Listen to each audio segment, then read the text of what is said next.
Muy buenas noches, ¿cómo están? Un gusto saludarles, bienvenidos a Conversando la Noche Mega TV. Todavía un poco resfriado, pero estamos bien y felices porque esta noche y mañana, en 2 capítulos, vamos a hablar con alguien que apreciamos mucho y que pudimos traer a Paraguay. Una iniciativa en la que me acompañó un gran amigo, el doctor Óscar Vicente Scavone. Óscar está con nosotros en el estudio, va a oficiar hoy de reportero igual que yo, y lo tenemos nada más y nada menos que a Daniel Ripoll.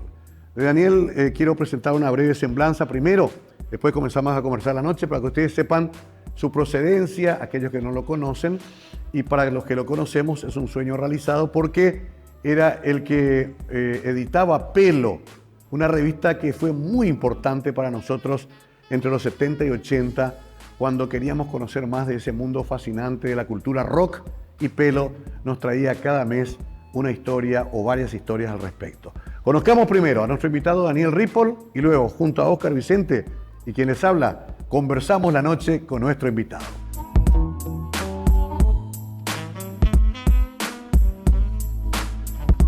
Óscar Vicente Scavone nació el 2 de julio de 1955 en la ciudad de Asunción.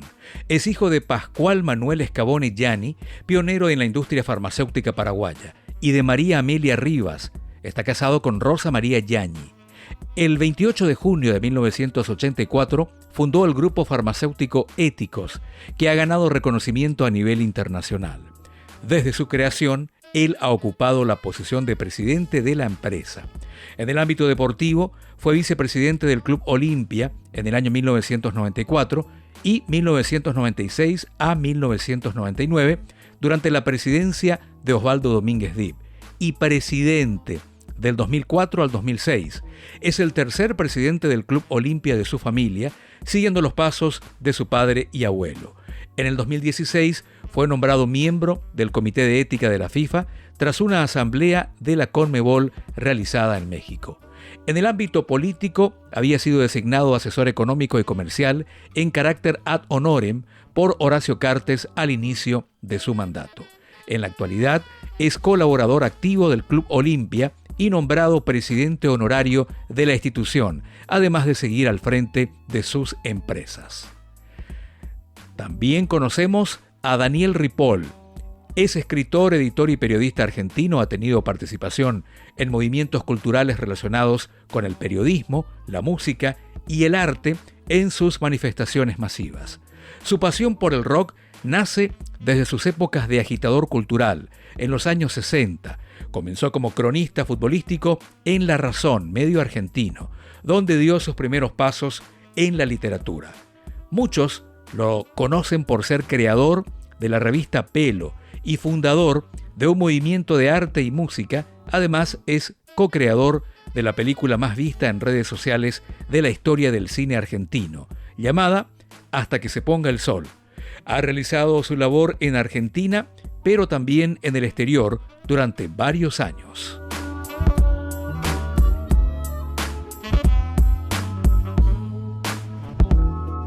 Bueno, ya estamos acá, querido Óscar Vicente, ¿cómo estás? Bueno, muy buenas noches a la audiencia de Conversando. Mario, muchas gracias por la invitación y sobre todas las cosas, feliz de conocerlo finalmente, a Daniel Ripoll, que era, para los jóvenes de hoy, era la única fuente que nosotros teníamos de estar en contacto con la música, porque lo máximo que llegaba a Paraguay en esa época era Gente y la Actualidad.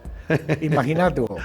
Y de repente llegaba Pelo, que era mensualmente como una cosa milagrosa. Y traía toda la información que se editaban en los semanarios musicales ingleses, Melody Maker, Sounds, etc. Así que feliz de estar con ustedes, Daniel. Gracias, Óscar. Y bueno, Daniel, ¿te das cuenta que, mi querido amigo Óscar, tenemos un proyecto de hacer un programa para hablar de su vida como un muy importante factor de la industria paraguaya farmacéutica, como un dirigente deportivo importante, como miembro de una familia ilustre de Paraguay y también, sobre todo, como uno de los conocedores de los Beatles, que compartimos esa pasión. Pero hoy viene como reportero igual que yo. Bueno. Daniel, bienvenido, ¿cómo estás? Muchas gracias a ambos por estar acá en esta noche tan interesante de conversaciones y con gente que conoce del tema desde un punto de vista emocional, más que desde un punto de vista profesional, ¿no? Y a veces las cuestiones que uno adopta con emoción, que es en realidad lo que es el arte y la cultura, son las cosas que van de profundo en la vida y que nos acompañan sin darnos cuenta, y a veces cuando llegamos a cierta edad los ponemos en un valor muy especial de nuestra historia y vemos que lo tenemos muy adentro. Así como yo tengo adentro de mí toda la historia de la música en América Latina como parte de un movimiento, no quiero llamar rebelde, sino de disconformidad con lo establecido, pero proponiendo una nueva cosa. Y creo que eso fue reflejado en Pelo. Quiero también agradecer a Lourdes Espíndola, nuestra querida poetisa, que fue la que contactó en una feria del libro con Daniel, que escribe poesía. Justamente acá me trajo lo último que hizo, también textura, para qué sirve la noche, es su actual actividad. Pero obviamente que le vamos a comenzar preguntando acerca de esa historia fabulosa de Pelo, antes Pin-Up y después Pelo. Pin-Up sí, que sí. era una cosa rara, ¿no? ¿Cuántos años tenía en ese momento, Daniel? Y yo tendría 20 años. En realidad fue un rush de 7 u 8 años en los que hice un montón de cosas que quedaron en la historia de Argentina, y que fue desde desde el verano del 68 hasta el 78, digamos, más o menos, unos 10 años donde hice 3 o 4 de las revistas fundamentales de la historia de la juventud y de la música argentina, 2 películas de largometraje que son el videoclip de la vida cinematográfica de los argentinos. Hasta que se ponga el sol es una de ellas. Y Buenos Aires Rock es la otra. Y luego también hice los festivales Barrock, que también son la memoria a Woodstock de la Argentina. Claro, ¿no? claro. Y que está en la mente de todos. Y también hice en esa época el Acusticazo, que fue el Barrock, pero acústico, cuya última versión la hice el año pasado en la Patagonia. En la Patagonia rockera, donde se fueron los rockeros, los hippies. Ah, sí. En los años 70, bueno, ahí en Lago Pueblo hice el Festival Acusticazo el año anterior, y el 17 de enero del 2026 se vuelve a hacer. Oscar, vos sabés que hablábamos con Daniel antes de comenzar a grabar que Pelo es casi contemporáneo de Rolling Stone. Aparece ahí nomás, 68 claro. Pin-Up y 70 Pelo. Claro. O sea, increíble que ya tenían una revista de rock en castellano. Bueno, eso es lo más sorprendente de todo. Rolling Stone se funda en el 67 Sí. por Jan Wenner, y un par de años después aparece en la Argentina, aparece Pelo. Era una cosa increíble, porque reitero de vuelta, no había información en general sobre qué sucedía con el rock and roll en los Estados Unidos, en Inglaterra, y nuestra única fuente de conocimiento era Pelo. Sí. Y nos llegaba la información del momento más doloroso, que era la separación de Beatles. Sí. Y el Lennon Remembers. Sí, y sí, nos llegaba todo a través de Pelo. Sí, todo. De la crisis, la pelea, Lennon-McCartney. Sí. Las primeras tapas fueron casi todas Beatles. Sí. Sí, claro, como las últimas también de Pin-Up, Ajá. porque para mí fue solo una secuencia, ¿no? Yo empecé en marzo del 68 y después pasé a Pelo en febrero del 70, pero siempre estando en el manejo de la actualidad. Y en abril del 70 se separan los Beatles. Claro. Ahí Exacto. sí. Claro, Increíble. es decir, poco después de que se inicia Pelo, se separan los Beatles, y en mayo del 70 yo voy a Apple, a la casa de los Beatles, me entrevisto con todo su personal. Los Beatles ya estaban muy enojados entre ellos, pero conocí la terraza, la famosa terraza de arriba, Dios mío. me llevaron para verla, y entre otras le hice una entrevista al grupo mimado de los Beatles, que era Badfinger, que tuvo un éxito sensacional. Sí, pero eran muy buenos. Sí, eran Sí. muy buenos. Que terminan en tragedia después con la muerte de Pete Ham y compañía. Sí, exacto. Pero era la gran promesa. Ah, ¿lo entrevistaste a ellos? Sí, claro, está la nota en pelo. Y está en pelo y está en las redes hoy en día porque en el año, ahora 5 años, la Universidad Nacional de Quilmes digitalizó toda la revista. Está toda la revista digitalizada. Sí, y la digitalizó por una cuestión que yo le comento al rector. Yo fui a hacer una exposición allí de la revista. Yo tengo una exposición itinerante que da la vuelta por la Argentina, que se llama Así nació el rock. Y la fui a hacer a la Universidad de Quilmes. Entonces le cuento una anécdota. Le digo, mira, la revista Pelo tiene 2 virtudes. Digo, una es la más consultada de la hemeroteca de la Biblioteca Nacional. Pero tiene una virtud mejor. Dice, ¿cuál es? Es la más robada de la Biblioteca. Claro. Hemos robado alguna. Claro. Por ahí hemos robado una alguna. Persona que se anima a robarse una revista o arrancar una página y meterse a irse, diga, ese es el verdadero lector. Claro, porque la querés, nadie te la impone. Claro.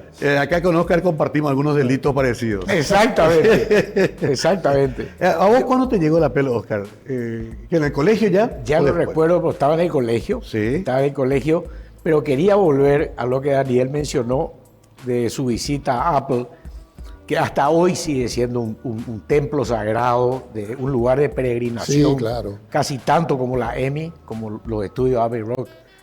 Y él pudo entrar ahí, tiene fotos con la secretaria. Sí, claro. Y Apple era un edificio victoriano que compraron ellos para pagar menos impuestos. Y estaba todo pintado de blanco adentro, y yo pude ver abajo en el sótano la ventana del estudio donde filmaron partes de Get Back, de lo que fue el proyecto Get Back. Okay. Y la alfombra era un verde color manzana, un poco parecido a esto, pero de una categoría impresionante. Quería preguntarle a Daniel, ¿a quién más, qué más viste? ¿Qué sentiste la secretaria, allí? Imagínate que pasaron más de 50 años. Sí, cuesta contar, más de 50 años. Y no me acuerdo exactamente, por suerte están las fotos, sí. Si no me dejan mentir. Sí. Me acuerdo que estaba vestido yo de swing en London, porque había llegado a Londres y me había comprado esa ropa que era realmente disruptiva y novedosa. Sí. Estaban los pantalones Oxford, claro. Los botines de los Beatles. Me acuerdo de la foto que estoy con esa misma ropa que me había comprado el día anterior. Y era ahí en Savile 3, creo. Sí, ¿no? sí. Savile 3. Y estaba la secretaria de los Beatles y estaba el guardaespaldas de los Beatles, que fue después manager de Badfinger. Mal Evans. Mal Evans. O Mal Evans. Mal Evans. El grandote. Exactamente. Fue el manager de... ¡Qué bárbaro! Creo que sos un sabedor de los Beatles. Sí, sí. De acuerdo a las fechas, todo. Sí. A veces yo comento esto. Yo debería saber más. Aparentemente yo sé muchísimo de rock. Pero no sé tanto. Claro.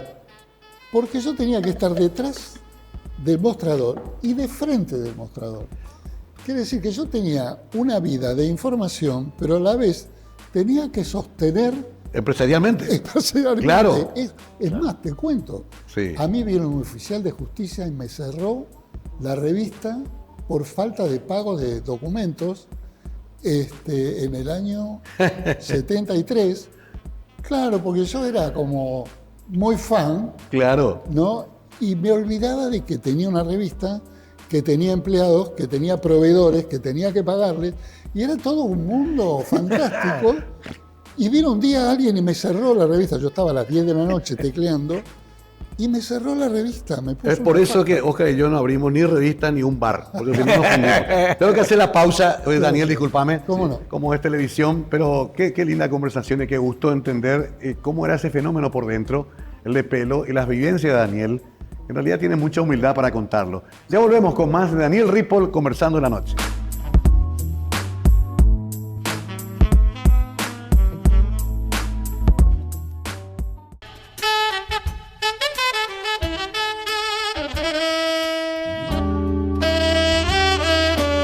Bueno, va a ser corto siempre el tiempo con Daniel porque son muchos años de historia y por eso lo hacemos en 2 capítulos especiales.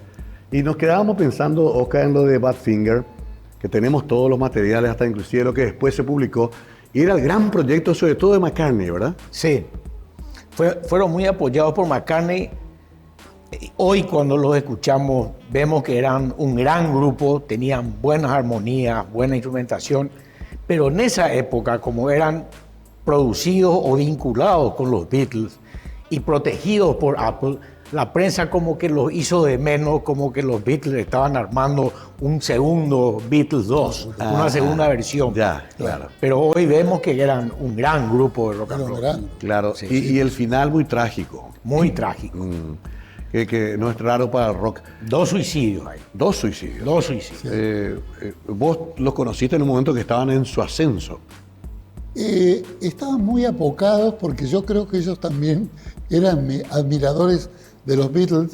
Claro. Y les tocó estar con el grupo más grande del mundo, en la casa grabadora del grupo más vanguardista del mundo, y estaban muy apocados. Qué interesante eso. Yo también. Qué peso difícil, ¿verdad? Claro, yo creo que es un poco lo que él comentó, Sí. que la prensa interpretó como que estaban demasiado apoyados, es que eran como el candidato, cuando ellos a lo mejor eran buenos músicos, pero estaban muertos de miedo, me parece. Ahora, vos vivís esa época de la Beatlemanía siendo muy jovencito. En Buenos Aires fue un impacto muy fuerte. Sí, yo creo que igual los Beatles llegaron no tan rápido a Buenos Aires y a América Latina, como también no habían llegado tan rápido a Estados Unidos.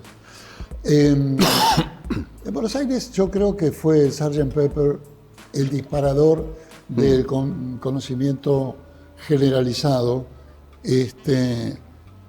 Recuerdo que mi primera vinculación con lo que hoy entendemos como rock, digamos, fue porque alguien me regaló ese disco. Ajá. Yo todavía no estaba trabajando ni en pin-up ni en nada de esto. Era un periodista, había estudiado periodismo. Yo hice periodismo deportivo y de periodismo de diarios también. Claro. ¿no? Ahí lo conocés a Timmerman en primera plana.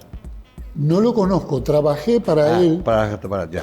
porque yo era un informante. Ajá. Era un chico que recién empezaba. Que traía la El información. chico de los mandados de las noticias. Claro.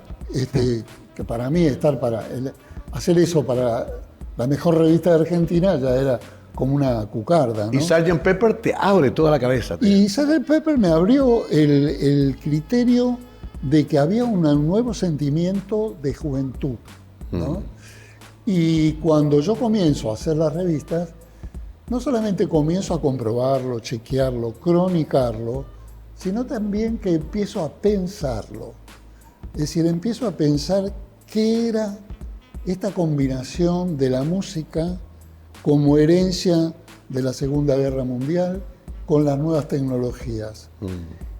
Y nunca dejé de ver a todo este proceso como un proceso gigante que acompaña el cambio de la sociedad, y no solamente como un fenómeno musical. Claro. ¿No? Claro. Y luego, con el tiempo, fui comprendiendo, fui analizando y fui como biografando toda esta historia que se entrelaza con la vida de nosotros. Y por eso no me extrañó que gran parte, por ejemplo, de la política argentina estuviera entrelazada con Pelo. ¿Pero por qué? No porque Pelo participara en la política, sino porque eran lectores de Pelo. Claro, ¿no? era la cultura del momento, la vanguardia. Presidentes de la nación, vicepresidentes, diputados, senadores, jefe de los espías. Leían Pelo. El jefe de los espías me invita un día a comer al Jockey Club para conocerme, porque tenía la colección de Pelo, la de los Beatles, y quería ser amigo de Papo, el jefe de los espías de la Argentina. Así que se lo comenté a Papo, de quien yo fui muy amigo, además sponsor, porque Papo era adicto a las carreras de automóviles. Al turismo de carretera. Claro, y yo me acuerdo que le auspiciaba el auto porque nadie se lo quería auspiciar, y a veces nos íbamos por las rutas de tierra de la provincia de Buenos Aires a seguir en las carreras que él hacía. Claro, perdón, Daniel, porque Oscar también pelo muy importante para el nacimiento del rock argentino como lo conocimos nosotros, ¿verdad? Claro. Sobre todo esa época de Almendra, de Los Gatos antes, esa Claro, revolución. Pescado. Rabioso. Claro. A ver, esa parte también es interesante contar cómo fue. Y mira, siempre bajo esta perspectiva de que no es como creíamos cuando teníamos 20 años, vamos a decir, una crónica musical, sino que es una crónica de la vida cotidiana de los americanos y de los argentinos en particular. Porque imbuía, mucha gente se confundía, decía, el rock es un estilo de vida, es una forma de vida. No, el rock es tu vida, es la banda de sonido de la modernidad. Y yo siempre, hay un cuadro de Delacroix, que seguramente cada uno lo debe tener en su memoria, sobre la Revolución Francesa, perdón, estoy tocando el micrófono, de la Revolución Francesa, que es la libertad guiando al pueblo con una bandera entre toda la turba revolucionaria, ¿no? Y yo vi, con mucha modestia lo digo, que la revista era esa guía que te permitía seguir las informaciones que te iban adelantando cómo iba cambiando el mundo. Pero ¿por qué digo esto? ¿Y por qué se dio en la Argentina un movimiento de rock como el que se dio? Que influyó en muchos países americanos. Porque hubo una revista que se convirtió en la columna vertebral donde fluían el público y los músicos leyéndose entre sí. Cuando vos tenés un documento donde te anuncia lo que decís, pero queda escrito lo que pensás, se convierte en lo que vos dijiste, en la Biblia del rock. En la Biblia del rock. Donde vos podés consultar. Por eso la Universidad de Quilmes la digitaliza, por eso el Congreso de la Nación la preserva y la encuaderna y la tiene perfectamente cuidada para que no se arruine. Pero en una época, perdón Daniel, Oscar, en que no teníamos también, ahora los chicos entran a internet y tienen todo. Sí. Tienen todo. Nosotros teníamos solamente pelo y nada más que pelo, en castellano. Claro. Llegaba alguna mexicana por ahí medio mezclada con otras cosas, pero era nuestra referencia. Y convengamos que era bastante jugada, porque imagínate en los 70 leer eso de Jethro Tull sobre King Crimson. Sí. Para nosotros, Oscar, era un universo, y ahí buscábamos. Sí. En los 70 justamente, Sí. le hago una entrevista a Ian Anderson, en el Fillmore de New York. Al flautista y cantante de Pero Jethro. ¿por qué llegué a hacerle esa entrevista? ¿Por qué llegó ahí? Porque yo fui con Almendra a New York en mayo de 1970 a comprar los instrumentos y los equipos de Almendra. Claro. Entonces voy con Emilio del Guercio y con Edelmiro Molinari. ¿Por qué? Porque la revista y los músicos de ese momento éramos como un solo grupo, como una piña. Una comunidad. Éramos 20, 30 personas, no éramos más. Sí. Yo era la parte gráfica y la parte fotográfica. Sí. ¿No? Era el que registraba la parte artística. Bueno, los acompaño. Y me acuerdo que habíamos ido a comprar los instrumentos, compramos la guitarra para Spinetta, el bajo para Emilio y otra guitarra para Edelmiro, y teníamos entradas para ver a Deep Purple y a Jethro Tull en el Fillmore esa noche. Bueno, y cuando volvimos de comprar las guitarras, Edelmiro y Emilio estaban tocando en el cuarto, y el manager de ellos, de Almendra, y yo le decimos, bueno, ya está, vamos ahora que tenemos que ver a un grupo nuevo que se llama Deep Purple y a otro Jethro Tull, que no eran muy conocidos. No, vayan ustedes y nos cuentan. Nosotros seguimos tocando. Y los fuimos a ver y les hicimos la entrevista a Ian Anderson en el Fillmore, detrás de bambalinas, y ellos se perdieron de ver a los dos más grandes grupos que hubo en el mundo después. Porque estaban tan entusiasmados con sus instrumentos nuevos. Daniel, las guitarras y los equipos los compraron en esta famosa tienda de guitarras de Nueva York donde Hendrix compraba sus guitarras. Sí, seguro, claro. ¿verdad? Ahí. Ahí está. Exactamente ahí.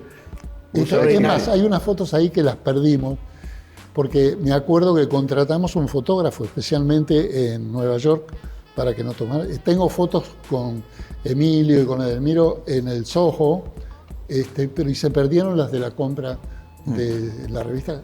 Spinetta no fue esa que vez. fue en Manix. El flaco no fue esa vez. Manix, exactamente. ¿Cómo se llama? Manix. Manix. Ah, Spinetta nos fue a despedir a Ezeiza. Ah. Me acuerdo todavía el saco que tenía Spinetta en el aeropuerto de Ezeiza, que hay fotos y están publicadas de cuando partimos a Nueva York a comprar eso. Y después nos fuimos a Londres con el manager Aníbal Gruart. Nos fuimos a Londres a comprarle los instrumentos Marshall. Ajá. Y allí estuvimos con Jim Marshall. Los amplificadores. Eso los fue en amplificadores, Denver. parlantes. perdón, los amplificadores. Sí. Y la verdad que le contamos una historia a Jim Marshall para que nos vendiera, no porque fueran muy caros o lo que fuere, sino porque no tenía capacidad de producción y no lo podía mandar. Y acá Almendra necesitaba los equipos. Y entonces le contamos la historia, que éramos un grupo y que ellos eran un grupo emergente, que estaban necesitados, que en Argentina teníamos un gran movimiento musical, pero que nos faltaban instrumentos, y nos mandaron a Marshall. Tengo que hacer la pausa. Quiero después entrar en esa parte ya de ese movimiento tan fabuloso rock argentino que influyó en Paraguay, obviamente. Y un poco también algo que me llamó la atención. Solamente había un comentario editorial en Pelo que firmaba Daniel Ripoll y el resto no había firmas. Era como una revista comunitaria.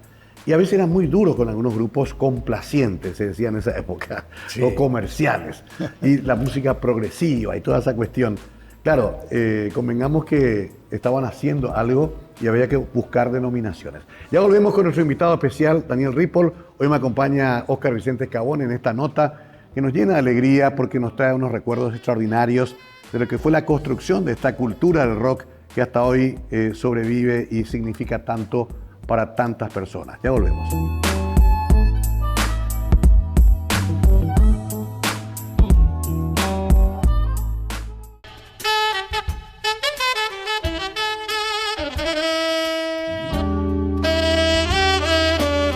Beatles, de Aquí Pelo. estoy mostrando unas fotos que nos trajo de regalo Daniel, que eran las fotos oficiales que se mandaban para las publicaciones, en este caso de los Beatles, y que van a encontrar en algunas revistas que publicó el querido Daniel Ripoll, para mostrar cómo se hacía antes.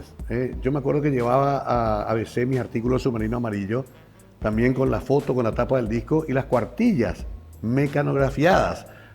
Algo que hasta hay que explicarle a los más jóvenes que antes existía. Así se producía y vos además sos imprentero. Y ahí coincidís también con Óscar Vicente, que también tiene imprenta. Ah, qué bien. Así es. Sabe lo que es un offset, lo que es una rotativa. Claro. Somos colegas. Claro. Me contaste que compraste la máquina de cara y caretas.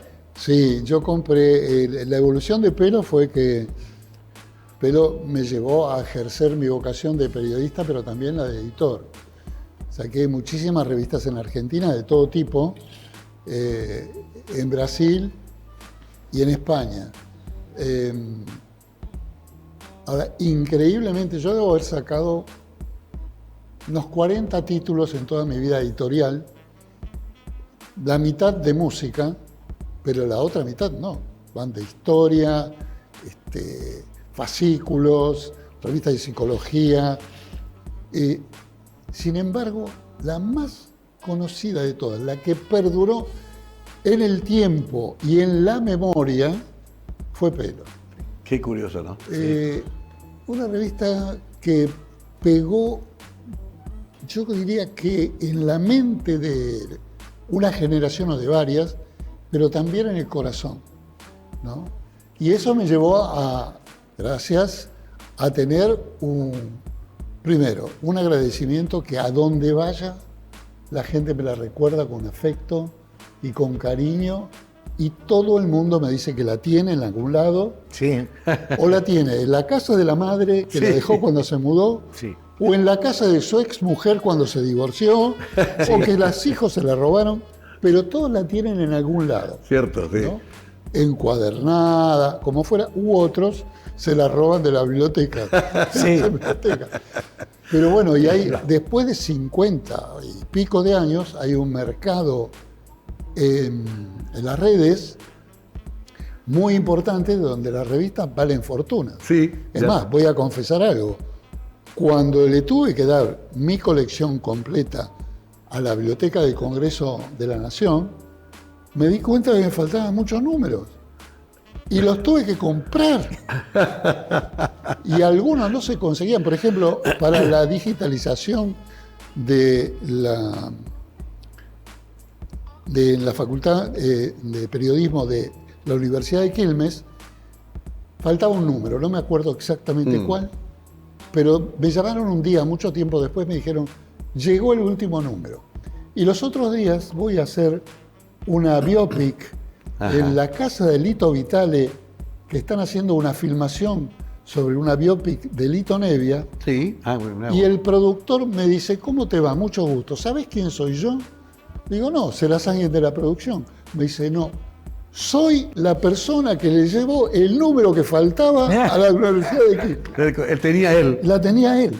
Es así mismo, qué curioso. Y bueno, todo, Oscar, esas tenemos cosas ahí están retazos. entramadas en la vida. La otra cosa, Daniel, que para esa época la tapa de la revista, la tapa de Pelo, era de una calidad pero extraordinaria, era gruesa, nítida, Sí. espectacular. La Mucho tapa y el trabajo. póster. Sí. Y el póster. Claro. Y el póster. Sí, no nos olvidemos Sí. de los póster que hay un póster en el corazón de cada uno de nosotros, ¿no? Sí.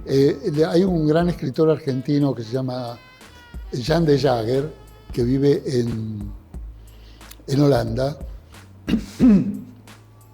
que escribió un artículo y después me lo mandó personalmente, diciendo lo que le había provocado a él la foto, el póster de Janis Joplin desnuda en la revista Pelo, Sí. Extraordinario. que habrá sido en 1971. Lo Y tuve este muchos hombre años. todavía se lo acuerda. Sí. Sí. Sí, con los collares. Con los collares. Ella desnuda y los Sí. collares le tapan. Y me acuerdo que nosotros teníamos una reproducción muy berreta, que estaba hecha bolsa.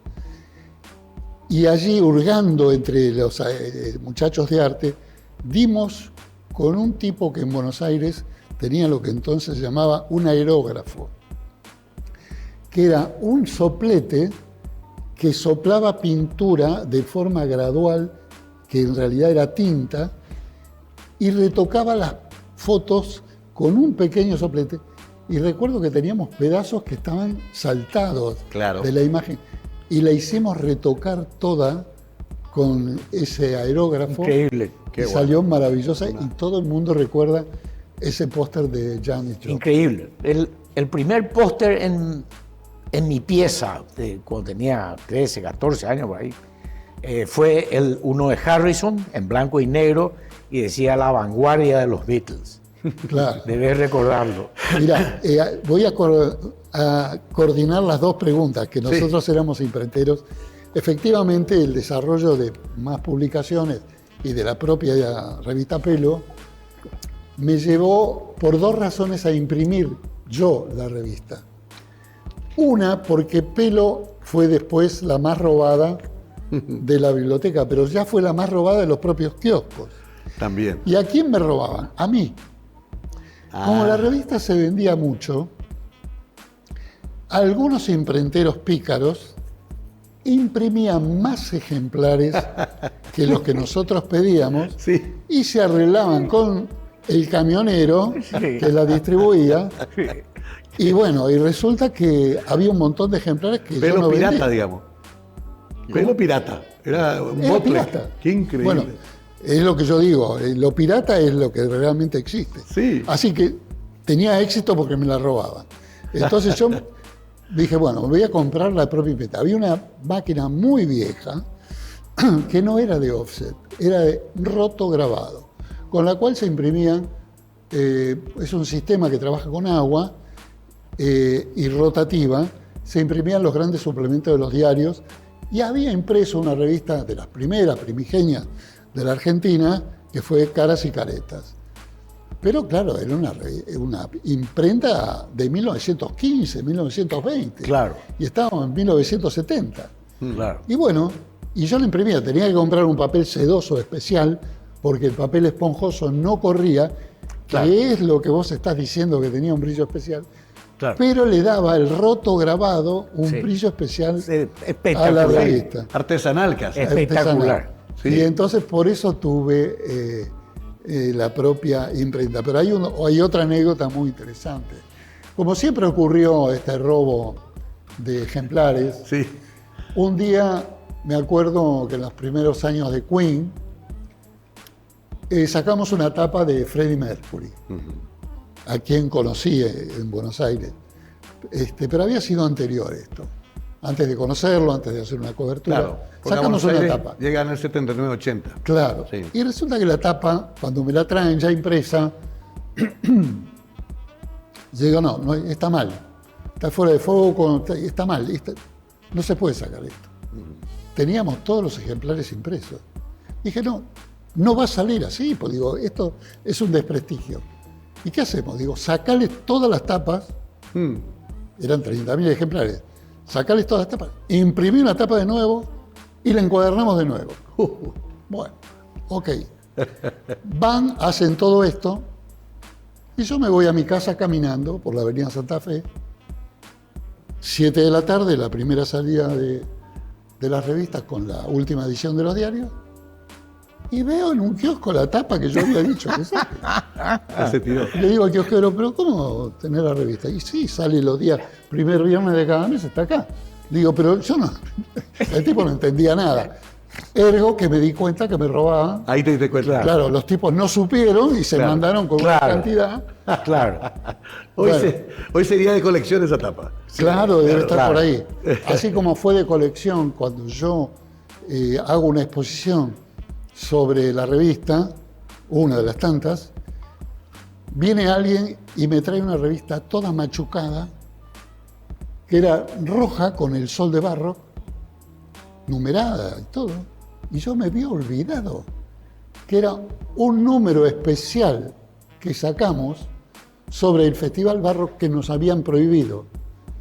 Que tuvimos que irnos del velódromo municipal en 1972 a un campo deportivo que hoy se llama Las Malvinas, donde hay un estadio hoy.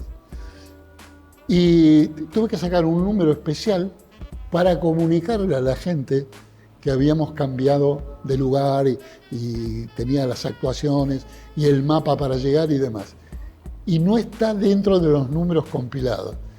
Y también vino alguien que la tenía y me la trajo. O sea que vos supervisabas la parte gráfica, el contenido, la venta, Sí, todo el circuito. sí, Escribía no la tanto como editorial. hubiera Y querido. escribía la editorial. Claro, ahora en la primera etapa, que digamos los primeros 5 o 6 años, yo escribía mucho en la revista y estaba presente todo el tiempo. Después cuando fui sacando otras publicaciones, por ejemplo, Claro. Mad Magazine, u otras publicaciones como Toco y Canto, u otras como... He sacado ¿Algún Fascículo de día? Historia, algún día una revista maravillosa. ¿Por qué saco la revista Algún Día? Yo tenía un programa de radio por la noche Ajá. que se llamaba Algún Día. Y viene, no un golpe, viene la democracia y me la cierra. Sí. Porque yo tenía el programa dentro de una radio que era del Estado y que era la época militar. Claro. Yo tenía el programa, no tenía nada que ver con los militares.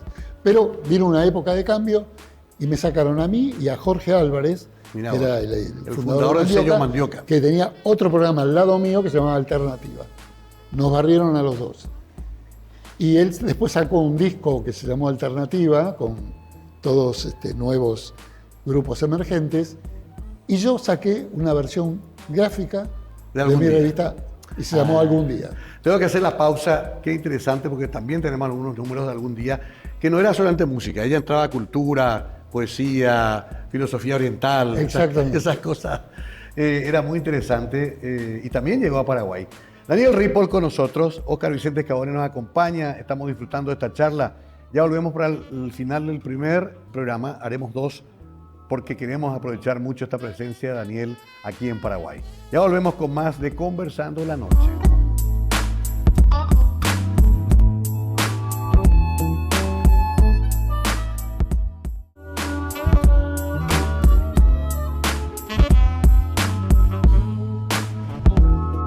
Seguimos esta noche especial. Estoy mostrando un cuadro, Oscar Vicente, muy importante en tu historia personal. Esto es Apple Records. ¿Esto dónde es? Esto es en Savile Row, Savile Road. en el centro mismo de Londres. Está detrás de Piccadilly Circus. ¿Cuándo conociste este lugar? ¿Cómo? ¿Cuándo conociste este lugar? En el 71, en el invierno del 71. Extraordinario. Por primera vez. Sí. Estaban reformas. Estaban reformas. Resulta que Alex Mardas, que lo había de alguna manera engatusado a Lennon y le había Sí, prometido el famoso una consola Magic. de 78. Claro, Magic Alex. Magic Alex. De 78 canales, en esa época grababan con 4. Sí. Y entonces era un cablerío ahí en el sótano de Apple que terminó, por supuesto, en la nada. Pero Lennon era de esas personas que se fascinaban, de repente se fascinaba con algo. O sea, tuviste unos meses después de Daniel. Claro, Sí, claro. ¿Ya habías leído la nota? Él ya había leído la nota, claro. Qué Y bárbaro. las fotos, las fotos me mataron. Sí, Claro. Me quedo nomás pensando, Daniel, igual eras volvemos a ese momento. Sí, Era un pibe. un pibe. Joder, o sea, No sé cómo hice todo lo que eso hice. te iba a preguntar. La Pero plata ¿cómo? no salía, ¿cómo hacía? ¿Cómo conseguiste la...? Claro. Bueno, mi madre me prestó $500 para iniciar la editorial y todo esto me llevó meses después a terminar en la puerta de la casa de los Beatles. Se los devolví a mi madre con intereses. Muy bien. Gracias a que tuve éxito, digamos. Claro. Bueno, hicimos un entramado parecido al que le hicimos a Jim Marshall, Ya. que veníamos de Sudamérica, que querían que era Río de Janeiro, que teníamos una revista de rock, en español, bueno, no entendían nada, Sí. y la secretaria era Maybe, creo que se llama. Maybe Smith. Maybe Smith. Sí, sí. Le causamos mucha simpatía y además yo estaba con un fotógrafo muy divertido que hablaba por suerte algo de español y me acuerdo que me llevó volando en un Mini Cooper, que en esa época era el auto ese chiquito Sí. que se veía clásico. mucho en las películas inglesas, y que era un rockero de ley, y que como hablaba español pudo llegar a comprender cabalmente de que nosotros pudiéramos tener porque yo le expliqué, un movimiento de rock en Argentina, y de hecho le digo, te estoy contratando para que me hagan las fotos. Claro. Y bueno, ese fue nuestro vínculo y pudimos sortear Muy bien. la rigurosa entrada porque era un momento de mucha convulsión, porque los Beatles no querían hablar, Sí. porque había un juego de intereses terrible. Claro. Mucha Era tensión. el Estaban grupo en el- más vendedor era una industria, Sí, sí, sí. más vendedor de discos del mundo, una industria, y no se sabía qué iba a pasar entre ellos. Sí. Entonces había todo, nadie quería hablar, era todo una privacidad muy absoluta. Sí, sí. Así que así fue como llegué a entrar a Apple. Pero vos dijiste, soy una revista argentina. Claro, claro. Ajá. Sí, que me la confundían con Río de Janeiro, Buenos Aires. Bueno, todo lo típico de Europa, ¿no? Claro. Y que no podían creer, porque en el mundo del norte creen que las cosas pasan en Occidente, ¿no? Hasta el Papa cree que es el Papa de Sí. todo el mundo, Sí. y resulta que el catolicismo es una parte del mundo. Sí. Si mirás para el otro lado, hay Sí. gente, muchísima más gente que no es católica, pero creemos que es mundial. Bueno, los Beatles también eran el mundo, y bueno, nosotros veníamos de lo que no era el mundo. Claro. Entonces no podían creer mucho de que esto ocurriera. Y bueno, de hecho empezamos a formar parte del mundo de la música debido a que principalmente en Buenos Aires había ese movimiento de rock donde empezaron entonces los grupos ingleses y norteamericanos a hacer giras y demás porque había una audiencia. Ahora, perdón, Daniel, convengamos, te interrumpo ahí, porque hablé mucho con Lito Nevia sobre el tema, con Spinetta también. Ellos eran tributarios de los Beatles, ellos nunca cuestionaron nada de los Beatles. El flaco dice, cuando escucha a los Shakers, Claro. lloré, dice el flaco, salí de quería llorando, Sí. era lo más parecido. Me di cuenta que se podía sonar como los Beatles en Latinoamérica. Claro. Esa es la referencia. Y bueno, Lito ya sabemos que ha hecho discos completos en homenaje a cada uno de los Sí, Beatles. sí. O sea, en Argentina había una unanimidad estética de los primeros rockeros en que el camino estaba señalado por Lennon y McCartney. Entre los músicos sí, Eso te iba a decir. entre el público no. Claro. Y tanto es así que el público en Argentina hay una tribu histórica de varias generaciones que hoy es una palabra integrada al vocabulario que se llaman los rolingas. Los Rolingas, sí. El rolinga es una tipología especial de pensamiento, de ropa, de postura ante la sociedad que odia a los Beatles. Pero Pero pelo. los odia básicamente Claro. para decir que son de los Rolling Stones. Sí, sí. Claro. Eso es muy argentino. Chevrolet versus Ford, el TC, Boca River, siempre sí. es muy argentino. Pero Sí. Pelo, es curioso cómo también se adelantó a eso porque también promociona a los Stones equitativamente, digamos. Sí. Jagger aparece rápido en la tapa. Hay como un entramado mundial de que eran River y Boca, ¿no? Sí. Que eran A y B diferentes, cuando ellos eran la misma cosa, o para la industria, porque no olvidemos que rápidamente tanto los Beatles como Rolling Stone, esto hay que decirlo, se convirtieron en parte de la industria, y es por lo cual se separaron. Sí. Estaban dentro de un entramado industrial donde ellos eran como robots. Claro. No Sí. fue solamente porque Sí. no podían escucharse en los estadios porque la gente Sí. gritaba más fuerte que lo que ellos cantaban. Sí. También Y hubo creo un que el que se da entramado. cuenta de eso es Lennon.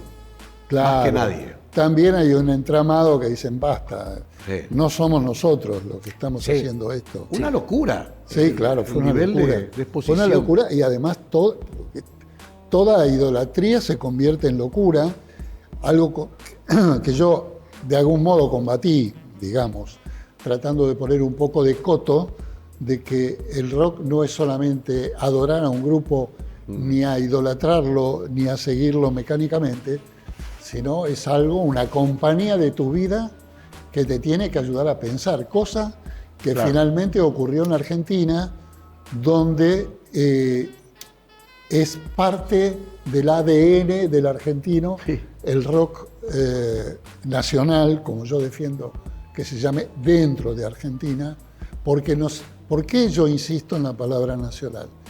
Porque en Argentina nos trataban de extranjerizantes. Sí, claro. Y inclusive hay un tango que habla mal del rock, de un famosísimo autor. ¿En serio? Claro, Claro. Los folcloristas también renegaban. claro. Era una música foránea. Y ahora se nota que forma parte del ADN nacional. ¿Pero por qué? Porque el rock fue una música planetaria interpretada por los músicos y por el público como un producto argentino. Por eso hay bandoneón en los discos de Spinetta, por eso, y por una causa fundamental. Mexicanos, españoles, franceses, todo el que no fuera inglés o norteamericano, escribía canciones de rock primero emulando.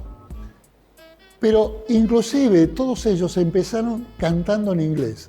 En Argentina la tradición y la norma era que o cantase en castellano o no cantase, que fue lo que le dijo Luis Alberto Spinetta a los miembros de Box Day, me lo recuerda Ricardo y Willy, que falleció, que fue mi gran amigo, que ellos cantaban en inglés.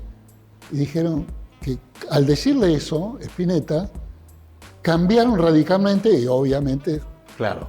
cambió Ahí su explota carrera, la Biblia. compusieron la Biblia, pero además hay una cosa, porque todos los músicos argentinos son cantautores. Esa es la diferencia real del rock nacional Sí. en castellano, que todos son cantautores, Cantautores. no cantan canciones de otros. Sí. Entonces, y además hubo en 1969, digamos, algo que fue revolucionario. Un tipo que se llamó Luis Alberto Spinetta, que puso el listón acá arriba con unas letras a un nivel poético. Recordemos que compuso a los 16 años una samba que se llama Barro tal vez, Sí, que es maravillosa. claro. Y entonces puso un listón muy alto al que todos los demás músicos quisieron alcanzar. Dice, yo menos de esto no puedo hacer. No se podía cantar solamente de amor, pavadas, cosas del rock and roll de los mexicanos. Claro, No se podía. sí, popotitos. O lo que era la música española, que hoy da risa. Claro. La música de España de rock hoy da risa. Sí, es cierto. ¿no? Qué increíble, ¿no? Entonces, el hecho de componer y ser responsable de lo que vas a cantar es el cambio fundamental. Oscar. Quería preguntarte, Daniel, si tenés algún disco favorito, ¿cuál es el disco de los Beatles que te gusta más, que valorás más? Y también, ¿cuál es el disco del rock argentino favorito tuyo? Yo recuerdo que te gustaba mucho Pescado 2 cuando salió. Sí, bueno, sí, me gustó mucho eso. Yo soy como el árbitro de fútbol que no puede decir de qué equipo es, ¿no? Porque si no los Rolinga me critican, o si no los... Pero no, ya pasado el tiempo, te tengo que decir que hay un disco de los Beatles que fue el primero que me gustó, que fue Sgt. Pepper, antes de que yo hiciera todo esto. O fue el disco que me abrió la cabeza para hacer esto. Pero el disco que más me gustó no fue Pescado 2, sino que fue, bueno, Artaud, exactamente. Sí, Artaud. Más conocido por Artaud.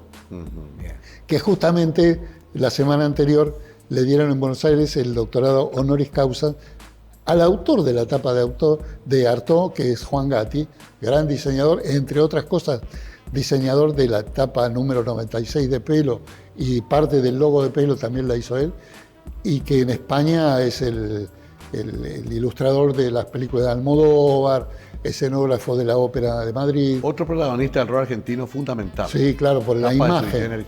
Tengo que ir cerrando, pero vamos a seguir. Son 2 ¿Ah, sí? capítulos. Bueno. Y coincide esta grabación con la fecha de cumpleaños de John Lennon.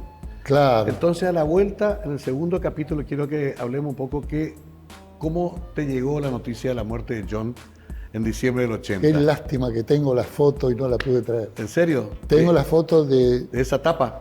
No, tengo la foto, una foto única que es ¿Sí? la foto de la morgue de New York Ay, ay, ay. cuando están llevando el cadáver. de Terrible. Dios me libre. Vamos a hablar en el segundo capítulo de eso.